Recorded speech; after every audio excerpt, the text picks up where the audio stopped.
Welcome back to Mimosas with Comadres. This is Mimi, and Lola is not here with us this episode. She's out enjoying her birthday month. I believe she's at the beach this weekend. I know she has a busy schedule for May. But we have two lovely ladies joining us. It's a mom episode. So this is Cynthia. And Ashley. They're kind of shy a little bit, I didn't give them any alcohol this episode, so they're going to be a little bit harder to get out of their shell. But hopefully with the conversation it goes along. This week's episode is pretty much the title. Yes, I'm a mother, a wife, but I'm also a woman, so that's a hard subject for a lot of us because we tend to stay in those roles and forget who we are part of those roles, and I'm pretty much 100% guilty on that too as well, and I'm still working through it, and I'm almost 40, and so it's nothing new. It's like a process you have to go through each stage of your life of figuring out who you are now, right? So this is the topic of the episode, but before we go in, we're going to do a little bit of a catch up since Mother's Day was just happened. How was y'all's Mother's Day? How did y'all spend it? Just home with the family. With the family and a family event? Just a small gathering. Not looking much into doing these big old gatherings anymore. Big gathering things. Try to keep it small. An intimate little session. Yes. And you, Ashley? Well, the weekend was definitely busy between going to family members' houses. But on Mother's Day, I took the kids bowling, which was pretty cool. It was their first time. I got it on video and everything. And then after that, they went swimming at my sister's house. We went home, and I was mad at Joey all day, thinking he was just like, whatever, it's just another day. And he surprised me. Oh, good. Yeah, I was like, you saved yourself for real. You would have gotten a little bit of cyanide on your drink tonight. Seriously. I was like, you passed the test. That's good. So you spent it with your family, and then you spent it with your boys, and then the other half, with Joey, I'm sure. Yeah. Okay, awesome. I had a different Mother's Day in that I didn't want to be around anybody on Mother's Day. I said, you know what, I give myself to you guys all the damn time. And my kids are older, so they understand. But I did talk to them and my partner, and I just told them, you know what, I just want a day to create. Because I have a shed in the back, and I haven't really been in that shed that long. So I'm like, I just want this day just to catch up, so that way it gives me a good rhythm for the following weeks. And gives me a good foot forward, going in there and working in the studio and just doing my arts and crafts and recording and doing the outline and stuff like that. I go, that's all I want to do. Let me be there from 7 in the morning till midnight until when I come out. Okay. And then he said, well, you don't want to go eat dinner? I want to take you somewhere. I was like, no, I don't want to wait in line. One. Yes. And no, I just don't want to do that. He goes, you know what you can do is go get, I told him the food I wanted, get it, bring it back, and we'll have dinner here. And then you guys, I'll just peace as soon as I'm done, and I'm going back into the shed. So that's pretty much how I met my Mother's Day. So actually I like that one just because I was by myself. I didn't have to entertain people or clean after people or be a referee between the two kids, because they're teens, they get in each other's nerves, boy and a girl. So just hearing that complaints. So this year that's how pretty much how I spent it. Yes. Now that's good. You guys had a good family oriented family Mother's Day, the Mother's Day. Now I'm gonna ask you the question, how do you actually wanted to actually spend your Mother's Day? Don't think about your family, think about what you actually, if you had the opportunity to say, what do I want to do on Mother's Day for me? Well, how would you want to spend it? Shopping and sleeping. There you go. There you go. Okay, so you want here's the cash, babe. Quiet, yeah. And go off. Let me have time to myself, because like you said, as a mother, you're constantly on the go, taking care of the kids, cooking, cleaning. You don't get that time for yourself to pamper yourself. So that would have been a perfect Mother's Day. Good. Okay, that's a good honest one. I actually like it. Give me the money and just let me go off on the road all day and just figure it out. Leave me alone. Don't call me for a couple hours. There you go. That's a good one. Handle the kids. Let me do me. And how about you, Cynthia? If you really had the opportunity, how did you want to spend this Mother's Day? Actually, I don't have no ideas. Okay, good. And that's valid, because you tend to lose yourself and everything else, or you just don't think about what do I want on this day. I guess, like we say, shopping and sleeping, but I just so caught up with being a mother that's all I do. So really thinking outside the box is kind of but if I want to say, if I was to choose, I think I would still want to be with my husband and my 2 kids only. Okay, but not other family members. No, because I know you had other family. I do, right? I do, and we did have a small gathering. Like I said, I just wanted like really small. But ideally, it would have just been you and your two boys and your husband. And that would have been perfect for me. Good. Okay, yeah, that's another valid reason because also it's like added pressure from other people too as well.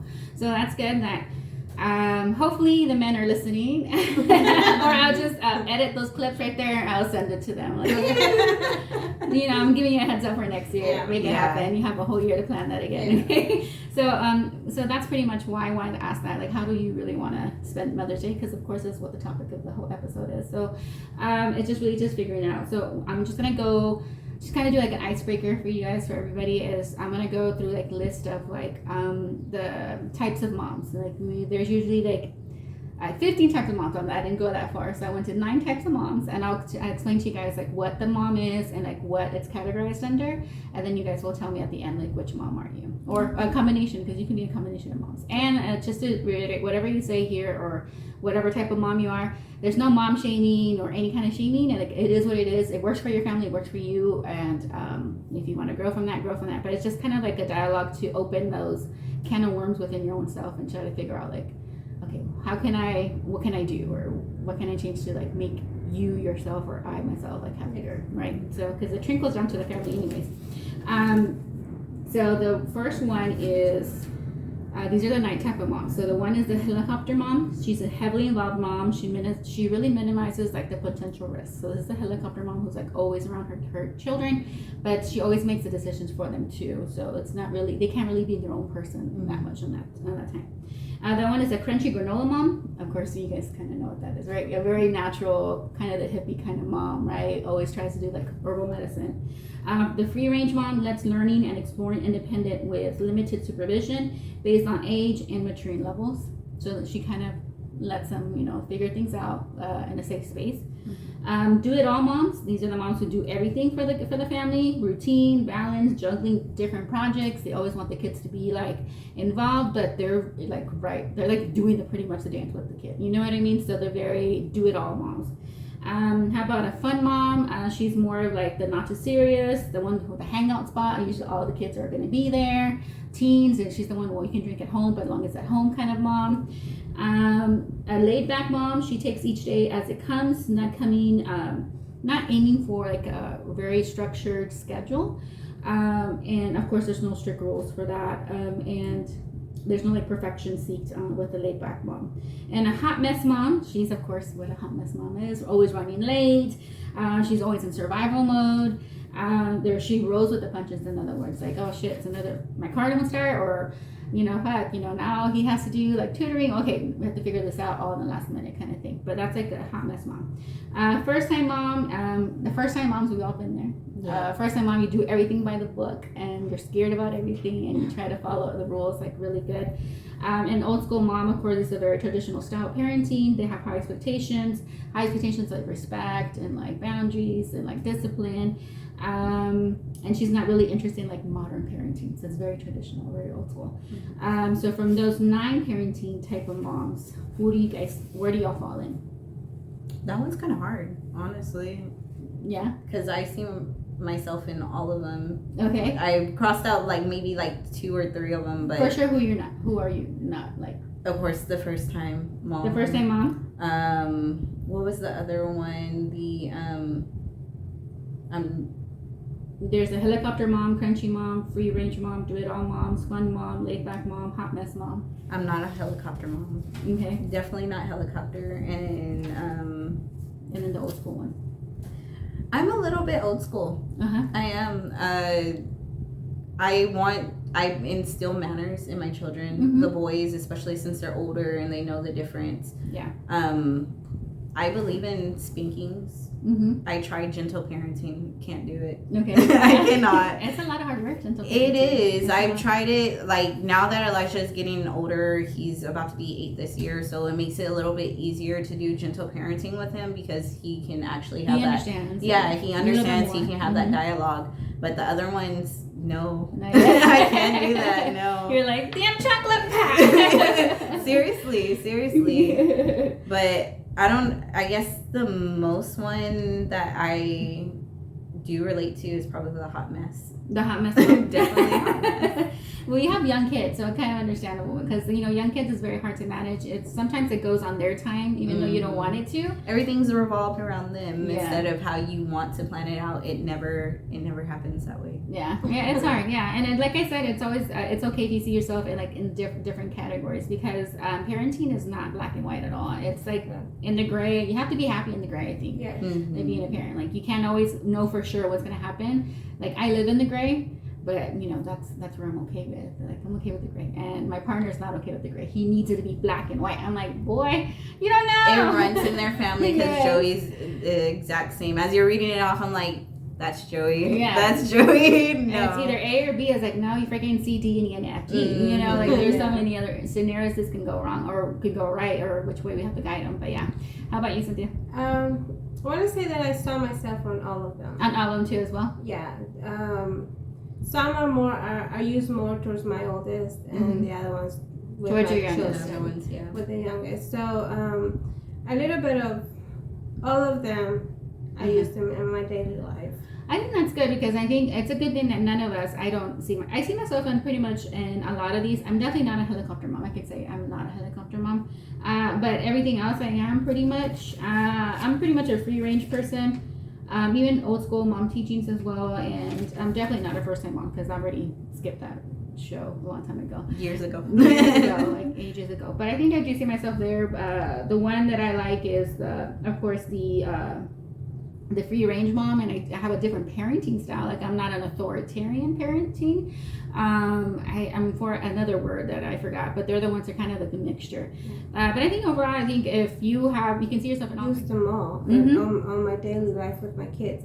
Like the moment that I can be gentle, in an instant it can turn into one of those like bipolar episodes. Like yes, because I can be gentle with Alejandro. Like Alejandro, it's time to go. Like put your shoes on, do this.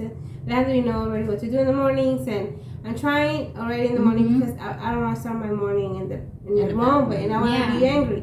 And then get to the morning like, what are you doing? Yeah, like, get up and go, and we gotta go. And that's when that comes about. So.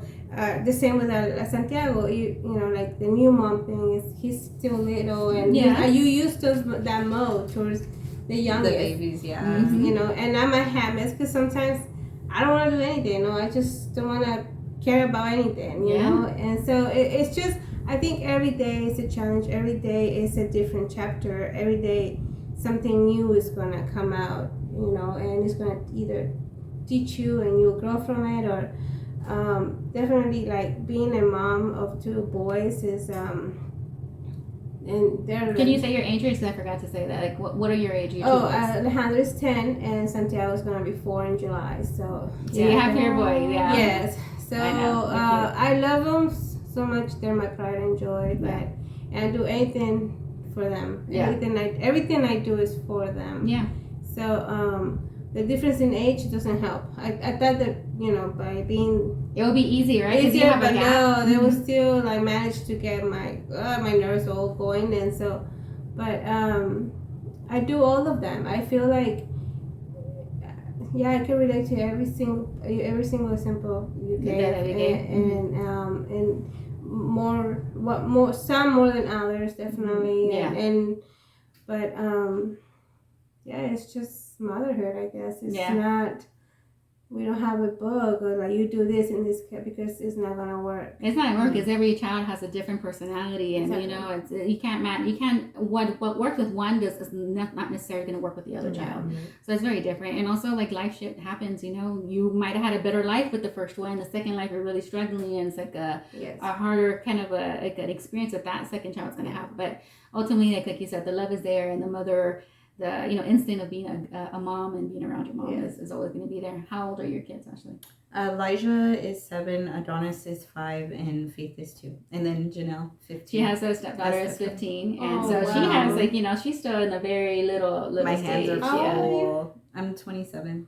Oh my gosh, she has energy to handle all that because I'm like, I don't know. I should, but my body, like, I feel like I'm already in my 30s. I swear I do. Dang it. I already Wait feel like I'm in my until you're 30s. like 40. Oh, man. When are you 40? I'll probably 50? be crying. Well, hopefully by then our situation is better, that we are able to handle those stages in our life. So I have 2 kids. My kids are 17 and 14. So I'm definitely in the stage where I want to choke them and, and tell them, you know what, it's time for you to live by your own. But, I know better. Like, I'm not going to, I know I'm not that type of mom. So, and even if you are, and that works for your family, that's fine. But the thing is it kind of breaks my heart of like, okay, you're 18 and bye. Yes.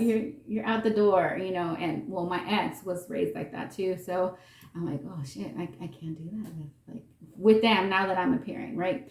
But of course, expectations will change once they're an adult. Like, there is other things that they have to provide in this home. It's not going to be just an easygoing ticket, right? You got to prepare them. You have to prepare them, get them ready, because eventually I do want them to leave the home, but I want them to leave the home once they're fully ready. Like, I don't want them struggling and I'm still there helping them, and then seeing it work because I'm helping my situation, now them, versus them helping themselves here, getting their education or whatever they want to do, and then figure it out. And once they're ready to leave, now they're ready to leave and go, and they're off to a good start. But I'm in that different stage. So my experience of like figuring out who I am is very different than you guys are, because you guys are dealing with still little kids, little ones at home. It's a very different like stage of figuring out who you are and what kind of liberties you have to do for yourself, and what you can do and not do. So it's like different stages. So that's why I kind of wanted to bring you guys in, because I can give like all this, like, oh, you can need to do this, you can do that. But it's easy for me to say because my kids are 17 and 14. They're super independent. They really don't need me as much.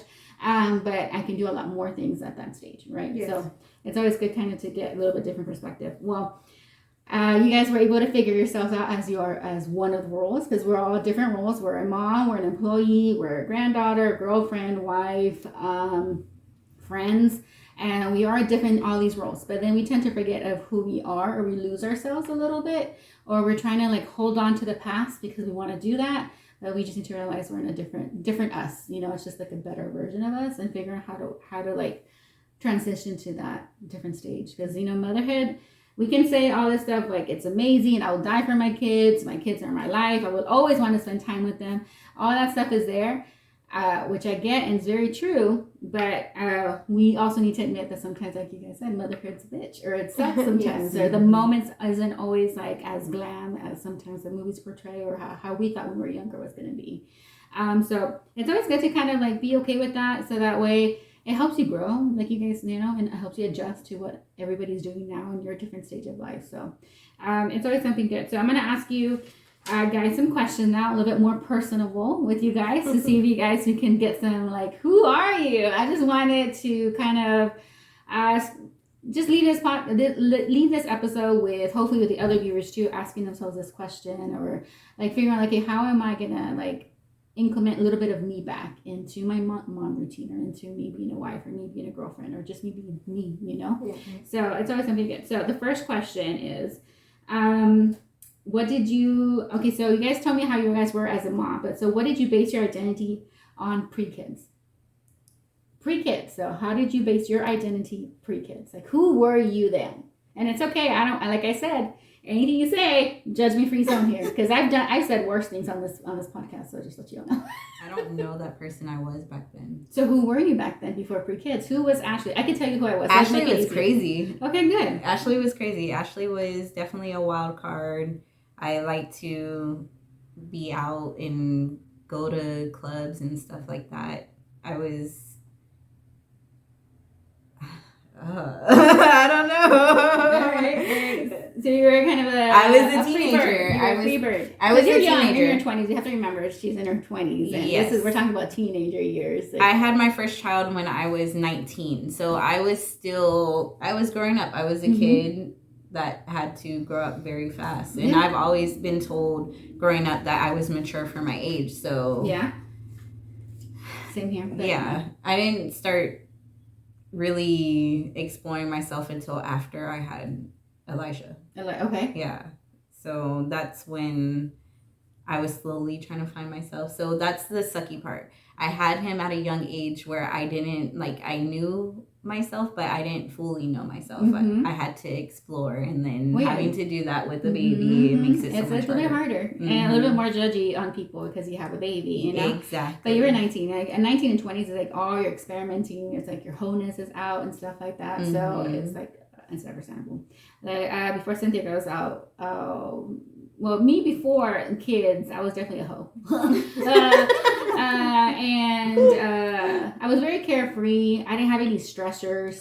No fucking stressors. All I had to worry about was going to college, and I fucked up on that because I got pregnant in college. So, so it was, you know, that kind of situation. But I was very carefree. I was very into like saving the world. I was that person, very conscious, or try to be, because I wasn't as conscious as I'm trying to be now. But I was very carefree, no stress. I was just living life. I was living in, you know, I was in college. I was going to frat parties. I was getting like, you know, just having a good time, experimenting with stuff, knowing that maybe at that time was like very exposed to different cultures. And when I say different culture, I was talking about white people. That's the first experience that I had with white people, because I'm from the Valley. It's very brown and black, very brown, a little bit of black. And then when I went to the San Marcos, when I went to school for my university, it was very fucking white. Yeah. And I was like, wow, I never seen this shade of white before, you know? So it's just very different. That was a very culture shock for me. So I was learning a lot of things, hence the reason why I ended up with a white man. So, you know, it was one of those things that I found love really, like really hard. So I was like a very loving person before pre-kids. Once kids came along, it changed a lot of things. I was still loving towards my children, but that changed my viewpoint with men. With I agree. You know, so pre-kids, I was like giving everybody a chance. Like men were okay, men were good. I was very optimistic. Okay, let's just say that. Okay, and after kids, a lot of shit changed. So that was Christina before then. How about you, Cynthia? I was, I don't know, carefree, I guess. Carefree? Yeah, you just, I care, but just because for me, but nobody else. So it was fun just to like get up in the morning, you know, go to work, get my check, go shopping, and, you know, do my hair. And I didn't do much of the partying thing. I did a couple of times. I'm not very good at drinking. And you should know that. Yeah. But I've been with my husband for 17 years now, and so a lot of that fun part in my younger age it's been with him. With him, so it's like being a wife, and then so yeah, together we did some partying. We traveled like a few places, and so it was good to just get up in the morning or just stay in bed. I just cherish those days and that I don't have anymore. Even if I wanted to, but just really, I was taking care of myself more than I want to say. You know, like physically. You know, when I was more fit, we used to take care of my hair better, and you know, makeups, and you know, spend it more on me. And now with the kids, it's just different. It's just everything goes to them, you know. Yeah. And like you said, we tend to forget that. I still like to do good things for me. Yeah. Even if I don't do it as much as I used to, but because if I see a pair of like nice shoes, and then I look around and there's another pair of nice shoes for a kid, and it's kind of, oh well, you know, for my little one, yeah. For my little one. So, but I did have my fun. It was fun, and I think also the fact that I started having kids late, it doesn't kind of like feel so bad. Like your younger years were taken away from you. Because I had kids young, and then she had kids young. So in my case, I had my first baby at 35. So Miguel and I had already traveled. Y'all did your thing. We did our thing, you know. So it was fun. We did it when we were young, and then finally at 35 we decided to get married. Boom, we could get pregnant, and you know. So now we have a home, you know. Yeah. It's just sweet. Yeah, okay. Well, that's good. That's a good difference that you did mention, because you started a little bit later with kids, so you were able to enjoy your 20s, your 30s, and then your 30s with your husband, and like just connecting between you two, and then, you know, seeing each other as just partner and, you know, partner. Exactly. And then you had your little one. So yeah. So that's a good that you said that. Okay, so with the whole identity thing. So what changes other than like having kids that contribute to you losing who you are now?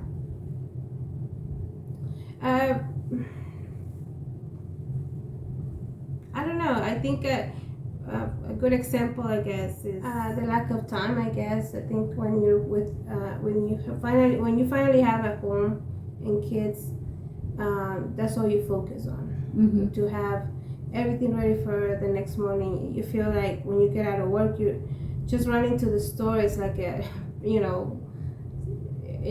something you don't want to do because you want to run home to do the cooking, do the cleaning, getting ready for bed, and then next day comes and it repeats itself, and then Sunday comes, you don't want to do nothing, you just want to be dead in your bed, but then you can, and you start to get up. So even on weekends, you have to, be. We try to be proactive at home, with the family.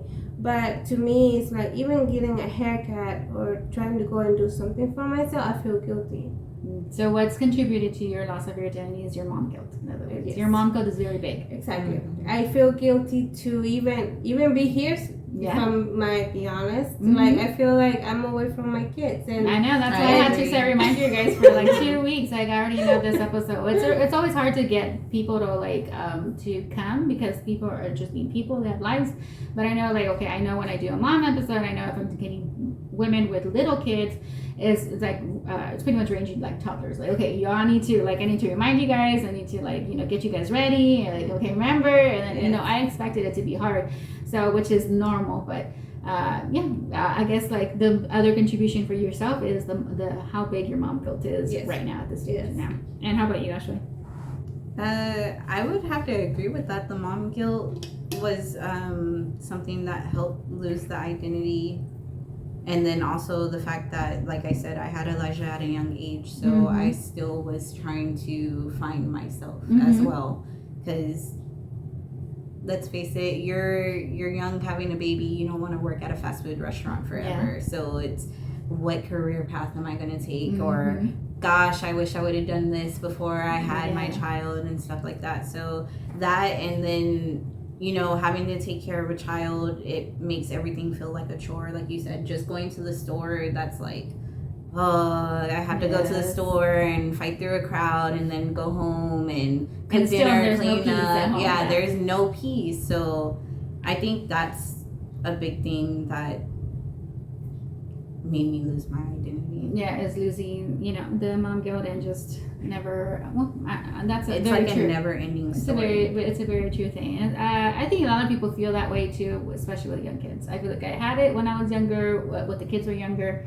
Doesn't mean I don't have any mom guilt now, but it's a different type of concern, because I have a different stage of life with the kids right now. As you can tell, they're both here, and it's very quiet. You know what I mean? I forget sometimes that they're here. Like I have to go check in there. Did they sneak out? What the hell?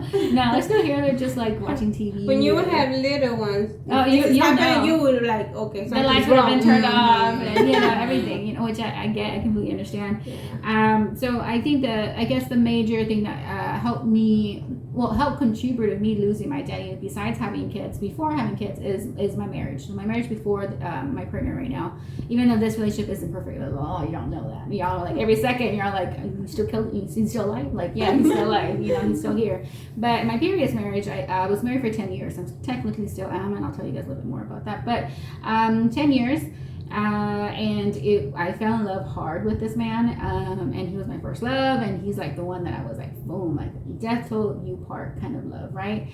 And I was young too, so it was I missed and ignored a lot of the red flags, but I lost myself. That's the marriage. I completely lost myself because I became a mom. Everything completely changed once I became a mom. We got married. That even changed even worse in our marriage. So it was very toxic, domestic, emotional abuse.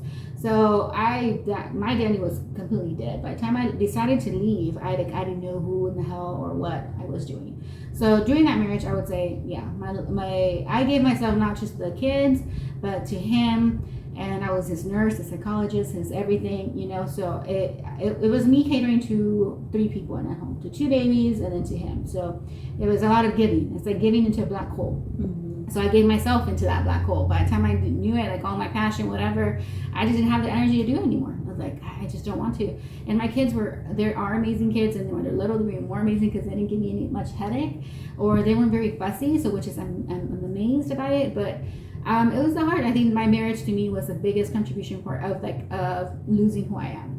After the marriage, I could say, like, once we decided to split, and we decided to split when we moved to San Antonio. So when we moved to here in San Antonio, I decided to leave. I didn't know anybody here. I just knew my sister, and that was it. And I didn't even stay with her when I took off from my husband at that time. So it's been definitely a journey, but that's where I would say I lost like a good portion of me, like who I am. Besides like pre-kids and all that stuff. So how much are you prioritizing everyone else over you? I know for sure. I know this answer for you. You're like 99% for your family and like 1% for you. Do you feel that's correct, or do you feel like you're learning how to be more half and half? Or I think more? so. I think that finally I'm able to. I am able to give me some time for myself. Like I tell them, I explain, I need this time. Even if it's just to do my nails. Yeah. I said, this is my me time. And the mom, no, nothing. I just want to be alone. But yeah, that's only like a small percentage. And then the rest of the time is for them. This is for, like I said, like the whole, I like to have a clean home and their clothing. And then I'm a person that press, like my kids have to be going to school like ironed, so I do that, and I hang Gus and Alejandro's clothes and their little clothes, the same thing. Starch on them. Yeah, so just but I've learned that little by little I'm getting back into. Now that Santiago is getting older, I feel like I'm giving myself more time for kids, my care, and I have joined this program to lose weight and. Workout, actually, it's a workout program, and so and my coach is like, Cynthia, you need to come again, you need to come back, because even that I was feeling guilty to take that hour to go work out because I wasn't at home prepping meals for my family, but this is nothing that my husband has ever kept me away from. He's always the one that actually has encouraged me to like go, and I pick up the boys and I give them something to eat, or so it's something that is more myself. I'm lucky enough to have a partner on my husband that he's so hands-on and so helpful and never like makes me feel guilty about anything. So this is something that actually it's myself, because other women get this guilt from their partners. Yes. What are you going? Or they don't have that ideal partner that helps you around the house, exactly. to let you leave for an hour or two. Yes. So yeah, and I'm lucky enough to say that my husband is actually a big part of the like we're a team. The way we do things. If I can shower them because I'm finishing washing the dishes, he gets them in there and.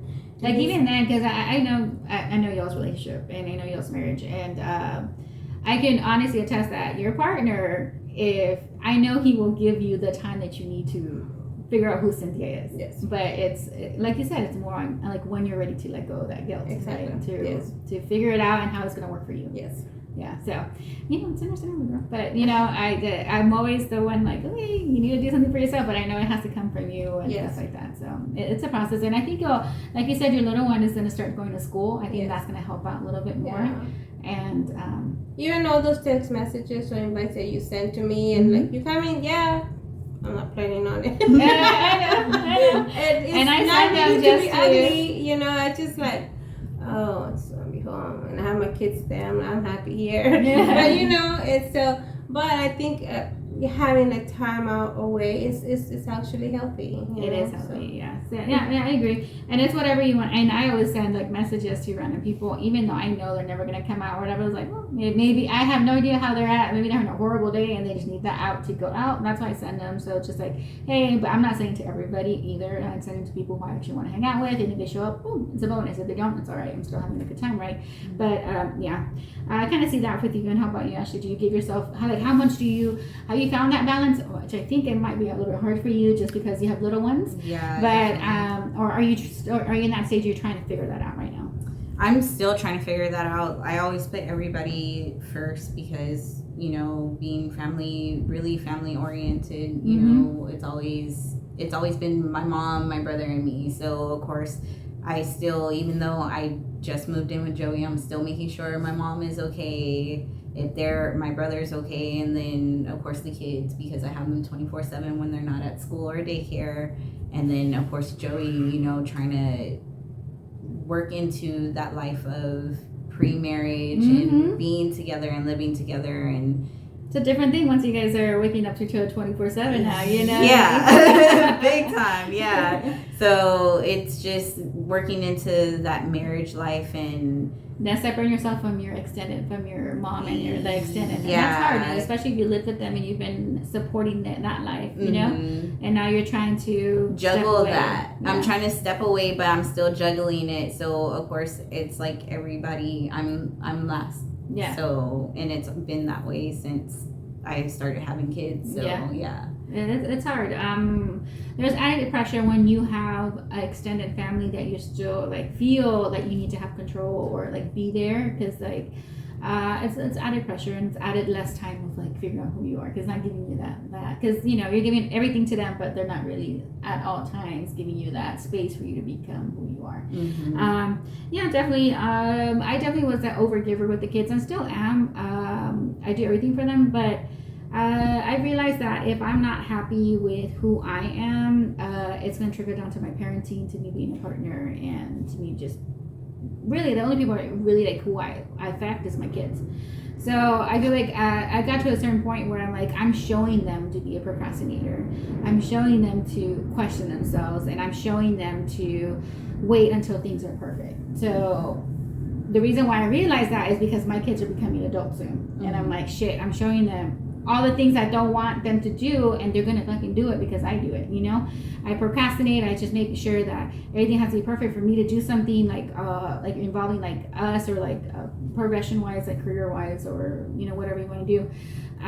But I definitely tend to be that because I'm like stopping myself sometimes with my own fears or concerns or worries, and I feel like I'm showing that to them. So I feel like, okay, I can't do that. I have to like model what I want them to be as an adult, like successful kids by themselves, pursuing their passion, not pursuing that dollar sign. As long as they're happy and they're doing good, then that's all that matters, and being responsible and like just chasing their dreams. But I can't expect that from them if I'm modeling the other behavior where I'm like holding back, or I'm not doing this for myself. I'm always like teeny cookie, this and this, and doing them, like running them around and stuff like that, which all that stuff is expected for me to do because I'm their mom. I don't mind doing that, but I feel like if I'm like cutting myself short or not being really truly happy, it comes out with my parenting sometimes. So, and again, I'm at a different stage of life. I can have all these like little sessions with myself because I have that time with them, right? And I can have this actually conversations with them about like, you know, this is where I kind of messed up, and they kind of understand, they understand it better. So with having teens in that way, I guess it's a little bit more useful because you tend to have the conversation with them and kind of include it in the journey yourself. But also I want to model them because they're going to be like, you know, freaking like adults, you know, soon, you know, so I want them to do everything or do better things than I did, you know what I mean? So I don't know, that's how that question goes for me. But so with that, you guys kind of like touch base of things you like to do. So what outlets make you feel like yourself again, even if you're not doing it right now? But what outlet is like you feel you like, this is who I am, like when you're doing that? Or if you don't know that, that's a valid answer, excuse me. Like the outlet that I am obviously is what you guys, something, when I'm creating or doing art or whatever, that's where I know who I am. Like that's where I want to be. I want to be in overalls and paint 24/7. I don't want to be working for the man, but that's what I want to be doing. That's who I know who I am. Like that's where I'm at. When I do have opportunity to do that stuff, like I'm good. Like there's no worries in the world or anything. How about you guys? I enjoy more fixing up my house. Like Okay. I think when I do things, I see something. I like to always doing craft too. Like I work with you in there, and then we always doing. I think that's actually something that I enjoy also as well. And but when I see something in the house, I take passion for like, okay, I'm gonna fix this. So and this is something that in other words, yeah. Yeah, like, and then that's something that like it satisfies me, like doing and getting it done and seeing it finish. Also I really like what I focus more on is my home. I can't say that I go and do other things outside. It's just when I see my house fixed and it's something that it was in the there to be fixed and get it done. I think it's just like that's my satisfaction, and that's what I like to do. Like if I can work, I think if I could work like on a fixer-upper show, I would be like as interior design, cool. Interior design or something, because I just like to always like be accommodating and moving around. And this looks good, and let me put this over here because it looks better. So that's almost something that I'm always doing in the house. So even your eyes lit up right now when you were kind of talking about it. And I see it from you, like interior design, even like party planning and stuff. I think you're really good at that too. Yes, I feel love like you that. enjoy it. Yeah. Yes, I really do. So I think that my mother-in-law got me a cricket. And I'm getting to learn that, and it's fun. So those are. I think actually also think about well, how can I use this to actually start making money from it? Because it's just a big thing. So and I can do it because I like the craft. I like to build also, just like she does. So she does amazing those paper flowers. Like she can do her own business just on paper flowers. She does a really good job on that. Before they came out, like really blew up. Like remember I was making them. So it was really good. So yeah, definitely I saw a different eye look on you when you were talking about the interior design. I think that fits you very well. How about you, Ashley? Honest answer, I don't know. You don't know? I honestly don't know. I don't have any hobbies. I'm like trying to figure that out. Like I used to enjoy dancing and doing art stuff, like arts and crafts, but now I'm just like, I don't know. After I went through my postpartum with my last one, I just lost all sense of self. Like I don't. And you do. And it'll come back. It's crazy. It'll come back. And I think it's also important the friends you have. Like this girl right here is always into something. She's amazing. I don't know how you do it, but I mean, every time I see something, I'm like, oh, this girl is like runs like nobody, nothing can stop it. It's good that you're realizing that like what hobbies do I like or what do I like to do, and that's okay because you're still like freaking young, even if you're in your 40s or 50s and you're still like I don't know who I am right now, that's okay because life comes and hits you hard sometimes, or you're just so busy with everything else, especially as a mom, that we tend to pour ourselves to our kids, and we tend to like actually trained or like taught me that's how you're supposed to be, and then they're like that's how you're supposed to be, that's a good mom, but then when the kids leave you going off to college, then you're an empty nester, and then you're just like what now right. And then a lot of people get depression and all that stuff, and it takes them even longer to them to enjoy their life. And it's just something good to start like having these conversations with yourself and figuring out. It's like I don't know if y'all seen that movie Runaway Bride or something, where she always ran away from like her marriage, and then she had to be by herself to figure out what kind of eggs she liked, because she always with one partner she liked the other partner she wanted like scrambled, the other partner they wanted and it was all because of the partner she was with. So she was like basing everything, projecting from him. So it's the same thing when even if you don't have kids, you can tend to lose yourself no matter what. If you're with a partner, you're the type of person you're you're depending your happiness on another person, what we're doing. And sometimes we need to stop that so that we can learn, so that we can cope when the kids are going to leave you. They are meant to leave us, like, sooner or later. And sometimes kids can be little dicks. And they won't realize it until they're in their 20s and their 30s, like, shit, I was being a real dick to my mom. Now I understand why she was, like, doing A, B, or C. Some kids, they don't realize that until they're older. And now they're trying to, like, shower their mom with the love and respect they should have been doing a long time ago. Yes. But that's like a lesson you see every day. It's in the family when they're like, hey, man, they're being little assholes to their parents, and then when they get older, like, they're trying to, like, you know, kiss their butt, and, you know, and men for being actually truly sorry. So, you know, it happens. Like, you know, it's gonna happen. Like, I expect it to happen to these little jovencitos too. Like, you know, it happens no matter what. But and it's okay if it does, but as long as, like, you know, you have that relationship with them. But the most important is the relationship you have with yourself, right, at the end of the day. So with those kind of questionings, you know, what kind of tips would you give other moms to help them? Or what kind of advice would you say? Like, is it okay to do this? Or what would you recommend? Or what advice would you like for someone to tell you, like, that you didn't know? Like, oh, I wish someone would tell me this. Well, I have a couple of friends that actually invest time on themselves. Good. And I think that's a good word, invest time. Yes. Mm-hmm. So, and I see them, and they have zero guilt. Because she told me, as long as you can do both, and it's manageable, Cynthia. Yeah. You can take care of yourself, go to the gym 1 hour out of the 24 hours a day. Give yourself that time for your health, for your beauty, your inner beauty from the outside. You know, read a book, and you can still manage to teach and help your kids with whatever they need. But once your kids see you doing that, that's what they're gonna learn from you. Yeah.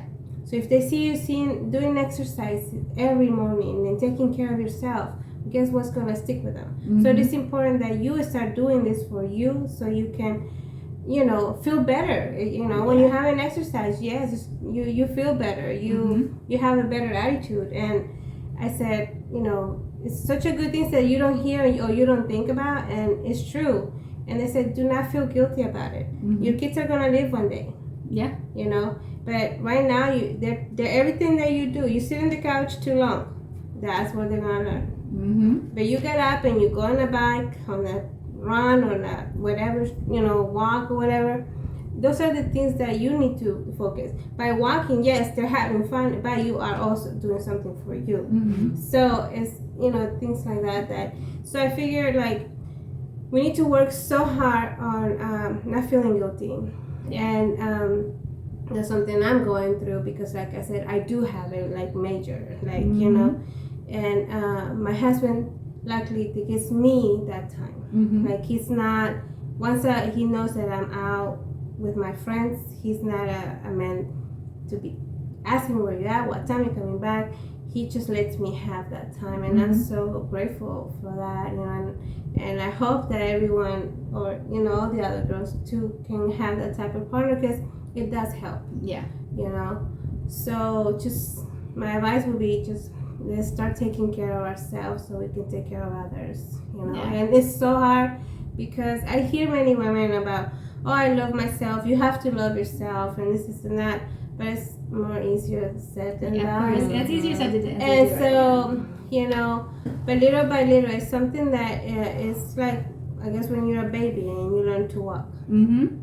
You know, then the same thing with this, baby steps. You know, and until we achieve that person in us, that person that we really are, you know, it will be,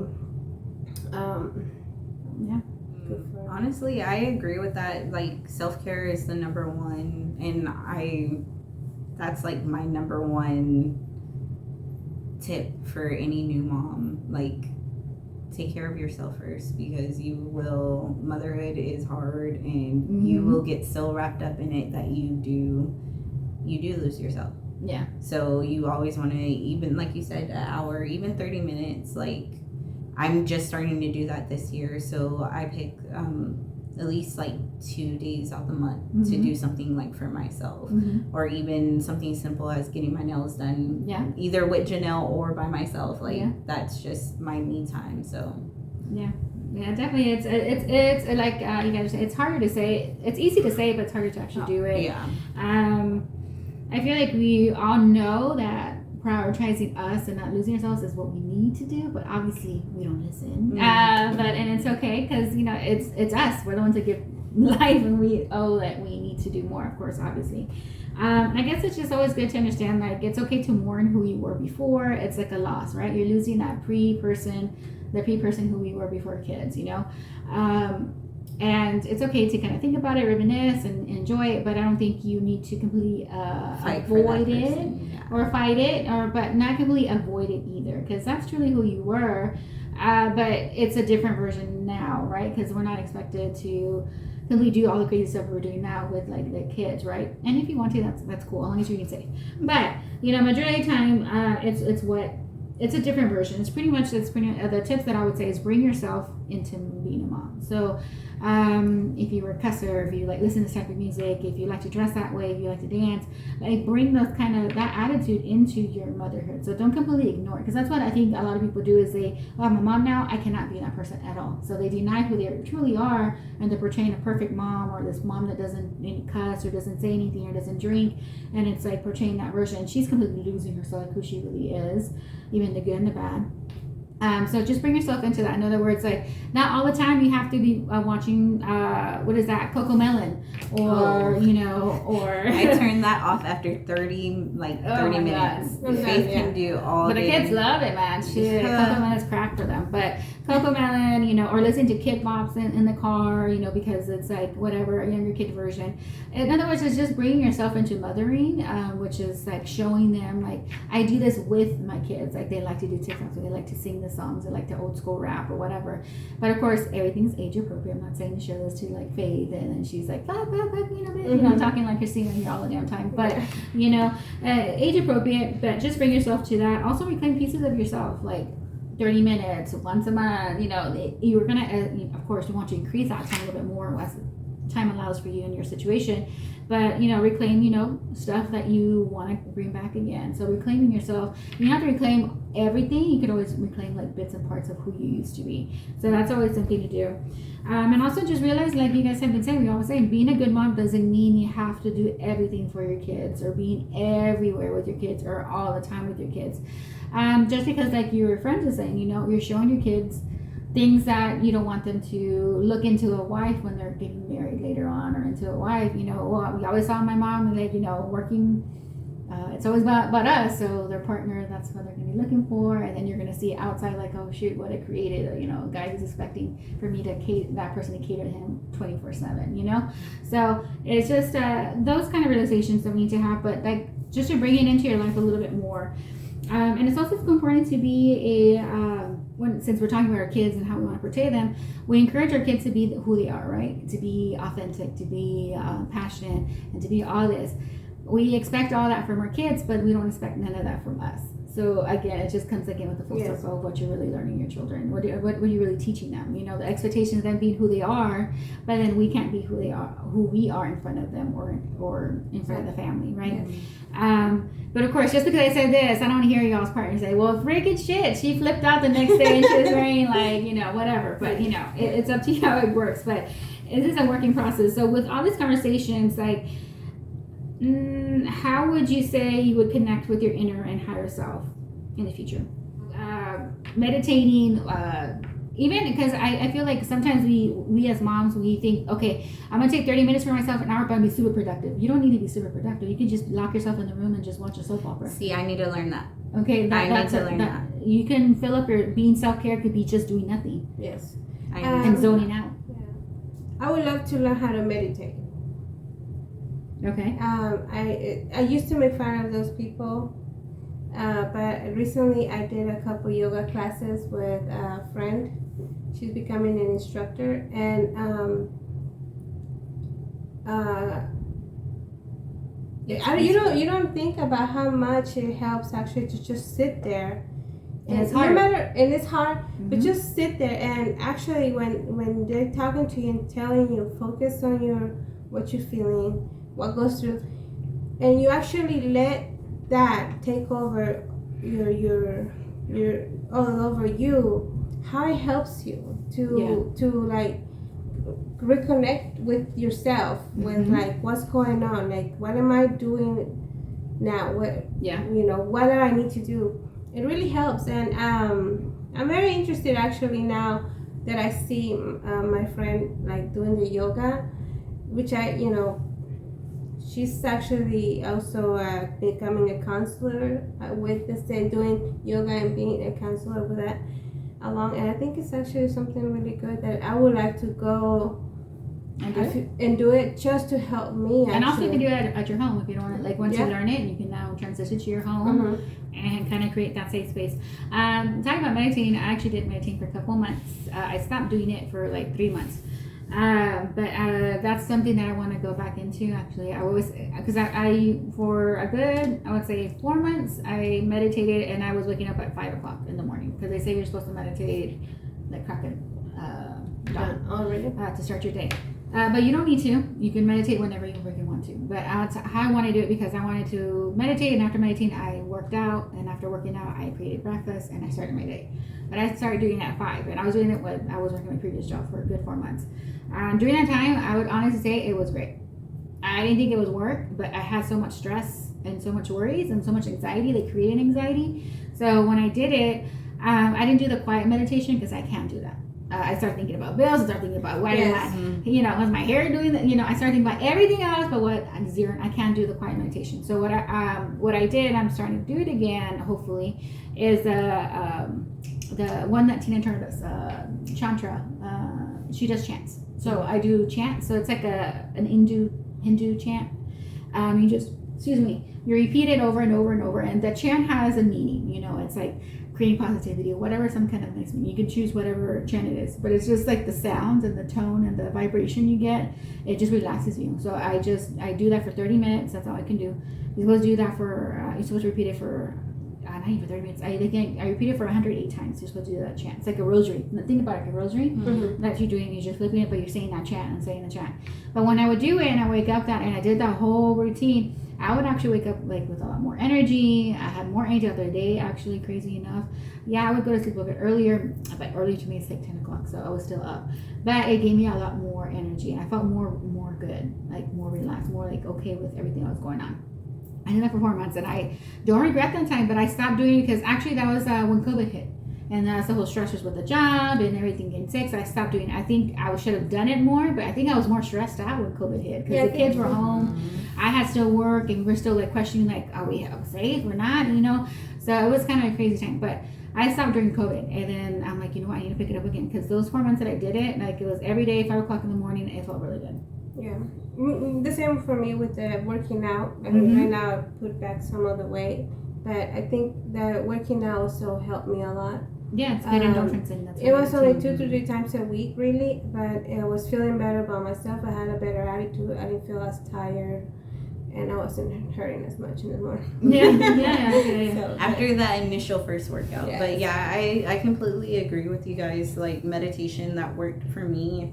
And I honestly wish I would have kept doing it. Like you said, with COVID and everything, being stuck in the house, you had all that time to do it. But it was like different because the kids were there with you. Exactly, they're running around, and I'm just like, and of course I would meditate to the sound of water, like the ocean. So that actually helped a lot. And I've been thinking about getting back into it. I know with me starting to do the exercises, like I told you, like the twerk classes. I like to dance, so I was like, oh, this should be fun. And that's a serious workout, right? Yeah, twerking alone, I can't twerk for sure. I look like Tina, from Bob's Burgers, but I look like Tina. But I'm like, yeah, I'll go for it. I mean, I'm just gonna look like Tina, but I know it's a good workout. But it's fun. It's a judgment-free zone, and then you're not thinking. You're just dancing, kind of like Zumba. You're dancing. You're not realizing that you're working out until like the next day. You're like, why am I so sore? Yeah, exactly. And those are the good workouts too. So with, I don't know if you guys can answer this or not, but what new life goal or life purpose can you set yourself? Can you set for yourself? And make it, that question to me was very strong because I got this from an article. I'm like, oh man, that's a lot to think about it. I like to make goals 3 months in advance. 3 months, only a 3 month or short, or even a month goal. If like like shit's hitting the wall, whatever. Like I can only handle setting like a goal for a month, and that's it. And if I meet it, great. If I don't, I'll just reset it again for the next month. But usually they say it's not good to make. I don't think it's good. It's a lot of pressure for us because we have a lot of pressure already, and then we're putting ourselves in the fire of like I have to make this goal, like for my life goal. I think that's a lot of to put on yourself. So I feel like maybe do short-term goals is better, especially if you're trying to relearn yourself and try to figure it out. What would be your new life goal or life purpose for these, I guess, for these next 3 months? What would you like to do for yourself? I want to be on a better healthy. Build a healthy lifestyle. Yes. And whatever healthy lifestyle is good for you. And I wanna, it's not really necessarily about looking hot and sexy and all that. It's just really, I think that I want to focus on being healthy overall, like taking care of my body. Mm-hmm. Okay. You know, because that's one of the things that actually has me worried about. I'm getting older, and you know, I started my kids. Well, I had Santiago at 41, so I need to keep up with those boys.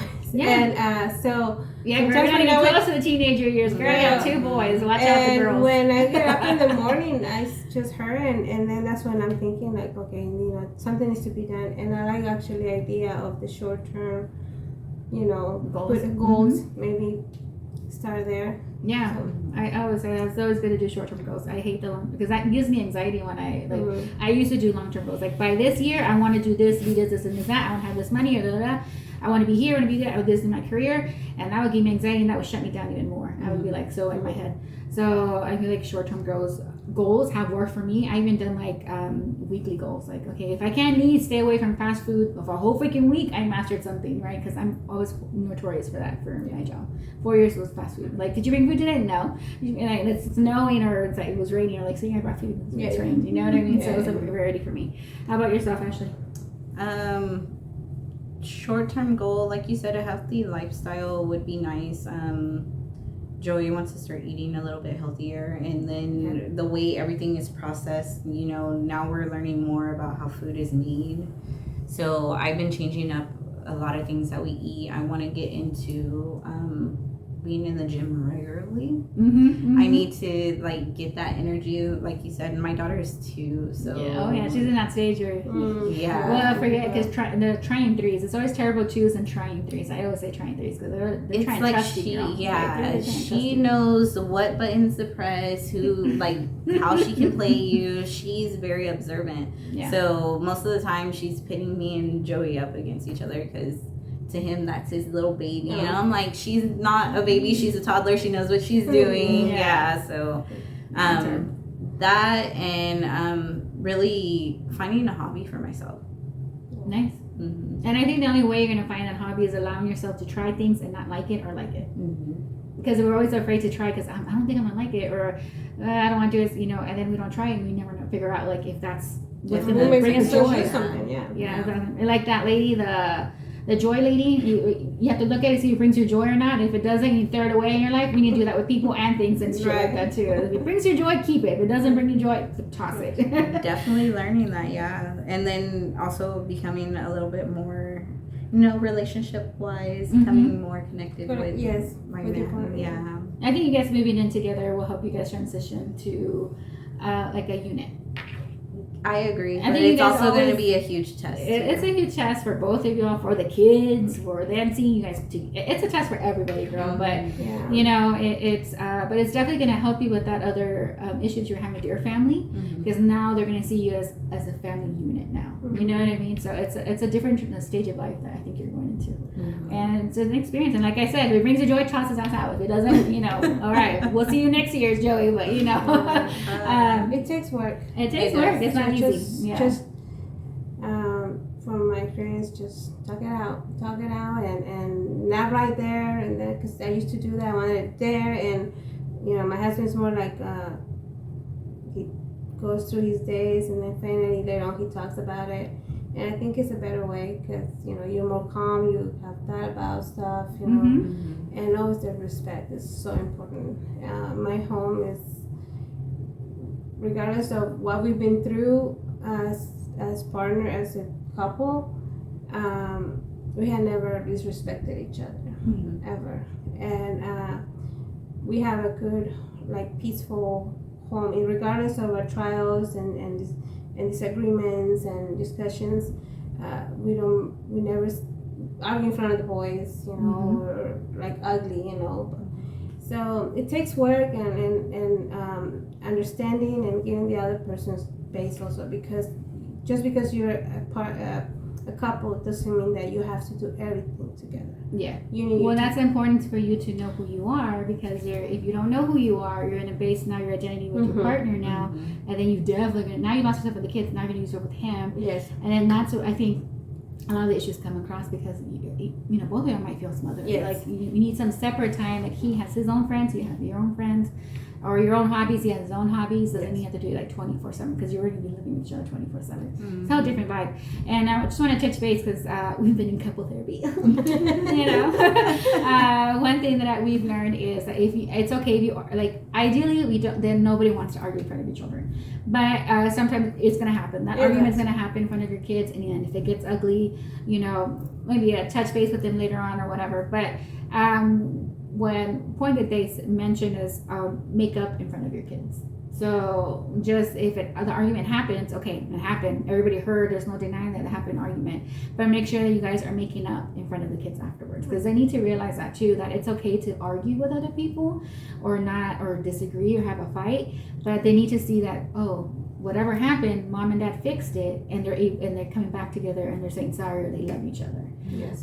So they need to see that too. They need to see like the play out of the forgiveness and the love still after that argument, because then they learn that my mom and dad always argue, and they never see the makeup session. Yes. So they think that they're always mad, or that's how it's supposed to go when their relations always being pissed, and they don't know how to make up after, because they never saw it with their partner. Yes. So that's something that they mentioned to us, because my partner is very black and gray, so he always wanted to portray like we're always happy, we're always never get into arguments, or like we can't discuss certain things because the kids are here, because they're older. Yes. They're not dumb, you know, they know what they're hearing. So the therapist is like, it's okay if they listen to it, but they need to also see you guys make up, because all they're seeing is you guys getting upset with each other, and they never see the makeup after that, right? So it's like, and that kind of helped them realize, like, yeah, show them to an extent, but if it happened, those conversations has to happen between you and your partner. You can't leave it to a later date until there's no kids in the house. It's like unrealistic. But yeah, that's my tidbit for living together. But other than that, in what ways do you feel? Well, mine, the goal that I am, my purpose is like that I'm trying to set myself at least for these couple months is really focusing not just on this podcast, but my actual, like my true love is always creating. Like this is part of it, but what I really like to do is journaling and doing art and stuff like that. Is just that's my purpose. It's just to be more time doing that and being more organized with my life. I'm organized with the kids, with my job. I'm always a good worker. I kept my partner alive for 5 years. I think that's an accomplishment. You guys know how crazy, my partner can be at times. Things like that. So I'm always organized with that, but I'm never really organized with my things. So I feel like I need to organize myself more. So that's my goal for these couple months, is to organize myself and set time for me to do on work that I need to do, but of course still keep up with everything else that I'm responsible for. But that's always going to be there. And so in what ways are you evolving? Do you feel that you're evolving now in this stage of life? Like in what ways have you evolved, or do you feel like you're still in that evolving process? Still in that process. I've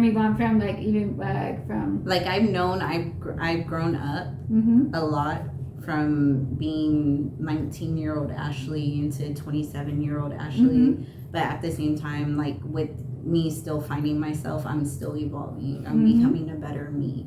Yes. Good. Yeah, I think I'm still evolving. I'm 38. I just turned 38 yesterday, and what I did for my birthday was absolutely nothing. I didn't do shit. Happy birthday! Yeah, but I didn't do anything. I will. What do you mean we have? My partner brought me lunch because I can't leave anything. So he's like, what lunch do you want? Blah blah. He got me something I needed for my creating. He's like, so that's what was his gift for me. And then I was like, I don't want to go. He goes, you want to do something tonight or whatever? I was like, no, I don't want to do anything. I just want to really just chill out, and that's it. I do want to celebrate my 40th, so expect an invitation for my 40th. But other than that, yeah, I did pretty much. It was pretty chill. Well, evolving wise, I'm like you said, I'm still evolving. Like I'm still figuring out because I'm not afraid to like reinventing myself. You know, like okay, I need to like get rid of all that shit that I've been going through and like reinvent myself. But what I feel like I'm evolving now more is I need to make the action, like make the work, like organizing myself, making sure I do it and not just like think I'm gonna do it and like I have all these positive thoughts and everything, but I don't actually do it. Yes. So I feel like that's how I'm becoming more of like an action in my own life. So like committing to it and actually like doing it. Yeah. So I guess that's how I'm evolving now. But we'll see when I turn 40. I might be crazy ass as always, but yeah. Well, that's it for this episode, guys. Thank you so much for joining me. I know I took you away from your little ones, but I hope you guys enjoy the rest of your weekend. And that's it. Do y'all want to have any closing remarks or anything else, or you're good? We're good. Thank you for inviting us. It was pretty. Thank you. It was actually a learning experience. When you're asked these questions, it makes you like. Really think. Like, okay, good. That was actually the purpose. It's actually a good thing that we did this because now I'm going home with like a different perspective of like what things maybe I need to choose and do and change. Not that I'm gonna do it, probably. But it's a process. But it's a process, and about like evolving, like you said, you know. Because sometimes, because it's a process, like I mentioned, like because you might be stuck in your head, like. It's about kids, husband, work, whatever. Or even if you're not married or don't have kids, we see a lot of women and a lot of people invest themselves in a career, right? And they lose themselves. They don't know anything else, just a career, because they're trying to hit their goals, their life goals. So it's just like with anything, like these conversations is just, like, you probably don't even know you were doing it. And then you have this conversation, you're like, oh shit, I am doing it. I have this big old major mom guilt. I am forgetting who I am, or I'm denying myself of this kind of happiness or whatever. So it's just, that's the reason why I chose those questions, even though if you guys don't know the answer, there's something for people who are even watching or listening. It's something for them to start like going home and like thinking about it. Yes. And it's a process that it took me, like me thinking about it, I could think a lot of things. Yes. But it's the next steps of doing little steps to get that, to get finally there. Right. So yeah, well, thank you for joining me, guys. No, thank you. It was really fun. It was fun. It was nice seeing you, Cynthia. Since it's been a while. We've always just text, and I know you've been busy and going through stuff, and I've been busy going through shit. But we shall see. I guess we'll do a follow up in a couple months and see if you guys have did your thinking. Right. Just call. Guys, the same thing with me. Call. I said that for accountability too. Like shit. I already told them I want to do this and this and that. I need to do it now. So, anyways, y'all have a good weekend. That's it. Hopefully next episode Lola will join us, and that's it. Y'all have a good one. Bye.